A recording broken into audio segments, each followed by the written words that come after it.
तो हेलो दोस्तों, स्वागत है आप लोगों का मेरे यूट्यूब चैनल पर। और आज हम लोग माय फेवरेट आइडियल महानवा का नेक्स्ट चैप्टर एक्सप्लेन करने जा रहे हैं। तो इस चैप्टर की शुरुआत होती है योहान और जोआ के साथ। जो योहान होता है उसने जोआ को अपनी ओर खींच लिया होता है यून की तरफ से। और वो जोआ से कहता है, क्या तुम मुझे चीट कर रही हो? क्यों, मेरी नौकर? और ये सुन के जो जोआ होती है उसे बहुत गुस्सा आ जाता है। वो कहती है कि क्या कहा, तुम्हारी नौकर? यहाँ पर आखिर तुम्हारा नौकर कौन है और तुम्हें चीट कौन कर रहा है, बेवकूफ़ कहीं के? तुम हमेशा ऐसी क्यों बात करते हो? लेकिन उसके बाद जो योहान होता है वो यून से कहता है, तुम ये बताओ कि तुम मेरी एक्सक्लूसिव कोडी के साथ कर क्या रहे थे? वहीं उतने में जो जोआ होती है वो बोलने लगती है मन ही मन में कि यहाँ का एटमॉस्फियर अचानक से बहुत बदल गया है। ये बिल्कुल एक लव ट्रायंगल जैसा फ़ील दे रहा है और वो बहुत ज़्यादा खुश होने लगती है ये सोचकर ही। तो वो कहती है कि मैं होंग जोआ, जो कि स्कूल में एक आउटकास्ट थी, अब वो 2 हैंडसम आइडियल्स के साथ एक लव ट्रायंगल में है। वॉव! ये कितना अच्छा फ़ील कर रहा है। फिर उसके बाद जो योहान होता है वो जोआ को अपने साथ खींच के ले जाता है और उसके बाद बाहर जाके उसे डाँटने लगता है और कहता है, तुम मेरे लिए एक्सक्लूसिव हो, तो आखिर तुम दूसरे गलत बंदों के साथ क्यों चिपकी रहती हो? तुम्हें इसमें बहुत मज़ा आता है क्या? वहीं जो ज़ोआ होती है वो सोचने लगती है कि शायद हाँ, मैं गलत थी। मैं योहान के लिए एक्सक्लूसिव थी, लेकिन फिर भी मैं गलती से गलत जगह पे पहुँच गई। मुझे उससे माफ़ी माँग लेनी चाहिए। तो जो ज़ोआ होती है वो योहान से कहती है, आई एम सो सॉरी, मैंने गलती कर दी। पर पता नहीं कैसे, लेकिन सिचुएशन ही ऐसी क्रिएट हो गई थी कि मैं वहाँ पर ऐसे फँस गई। फिर उसके बाद जो ज़ोआ होती है वो कहती है कि मुझे नहीं पता था कि कोई भी और जना मेरे को ऐसे ढूँढेगा, फिर मेरे लिए ऐसा पगलाएगा या मुझ पे मैड हो जाएगा, इतना पागल हो जाएगा, मुझ पे गुस्सा करेगा मेरे ना होने की वज़ह से। तो जो योहान होता है वो कहता है, नहीं ऐसा तो कुछ भी नहीं है। वैसे मुझे भी नहीं पता, ये सही तो कह रही है तुम कि मैं तुम पर गुस्सा क्यों हो गया? चलो सॉरी। तो जो योहान है वो भी ज़ोआ को सॉरी बोलता है और ज़ोआ भी योहान को सॉरी बोल देती है। उसके बाद वहाँ पे अनाउंसमेंट हो रही होती है कि अब जो परफ़ॉर्मेंसेज़ हैं वो एंड हो गई हैं, तो अभी सभी आइडल्स स्टेज पे आएँगे। ये सुन के ज़ुआ बहुत घबरा जाती है और कहती है, अरे नहीं, हम लोग को जल्दी से जाना होगा, तुम्हें तैयार होना है, और उसे घसीटते हुए लेकर जाती है। जो ज़ुआ होती है बहुत घबराई हुई लग रही होती है और योहान को पूरा एकदम तैयार करने में लग जाती है। फिर जो योहान होता है वो कहता है, थोड़ा आराम से, तुम शांत हो जाओ पहले, इतना ज़्यादा घबराने की ज़रूरत नहीं है, ये तो वैसे ही परफ़ॉर्मेंस का एंड है। लेकिन ये सुन के ज़ुआ को गुस्सा आ जाता है। जो ज़ोआ होती है वो योहान से कहती है, तुम्हें कुछ भी नहीं पता है बेवकूफ़ कहीं के, तुम्हें किस टाइप के आइडियल हो, तुम्हें मेल आइडियल वर्ल्ड में खड़ा होना ही नहीं आता है। मैं तुम्हें बताती हूँ, स्टेज परफॉर्मेंसेस के एंड में सारे के सारे आइडियल एक ही स्टेज पे खड़े होते हैं, जिसका मतलब तुम लोगों को पूरी की पूरी दुनिया एनालाइज करेगी, सारे फोटोग्राफर्स तुम्हारा फ़ोटोज़ खींचेंगे।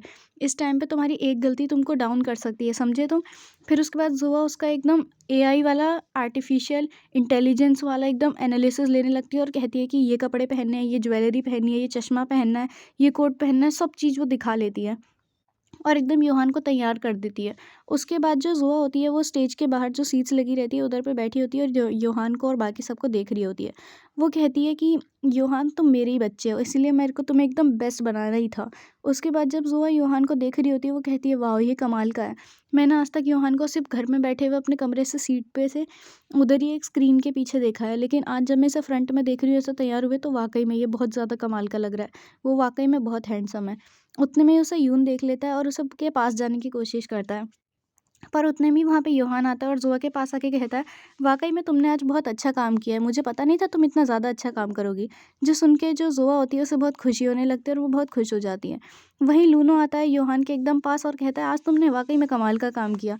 तो जो योहान होता है वो कहता है, हाँ, मुझे पता है, आखिर मैं वो योहान जो हूँ। लेकिन जो लूनो होता है वो योहान की चेप देता है और कहता है, अरे नहीं, नहीं, मैं तुम्हारी बात थोड़ी ना कर रहा था, मैं तो तुम्हारी एक्सक्लूसिव कोडी की बात कर रहा था। वाक़ई में आज ये बहुत कूल थी।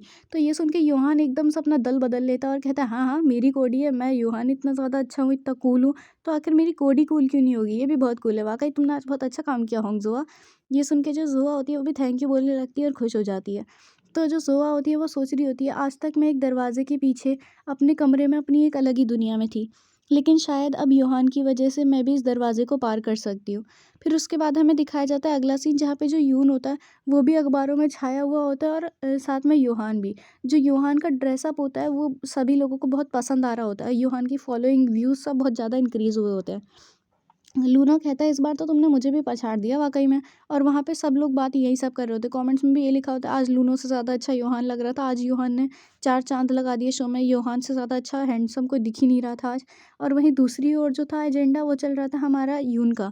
जो यून था उसको देखकर सब कहते हैं, आखिर ये कौन है? क्योंकि वो नया बंदा लग रहा था बाकी सभी के लिए। यून अचानक से इतनी पॉपुलैरिटी गेन कर गया था जितना कोई सोच भी नहीं सकता था। उसके व्यूज़ बहुत जल्दी ही यूहान के आसपास में पहुंच चुके थे। वो कह रहे थे ये वाकई बहुत हैंडसम है, आखिर ये कौन है, ये कहाँ से आया और किसका नाम क्या है। तो उसका नाम अब जाके इतना पॉपुलर हो गया होता है, वो भी सिर्फ जोहा की वजह से। और इसी के साथ हमारा ये वाला चैप्टर भी खत्म हो जाता है। अब मिलते हैं नेक्स्ट चैप्टर में नई वीडियो के साथ। आज के लिए बस इतना ही। Bye bye.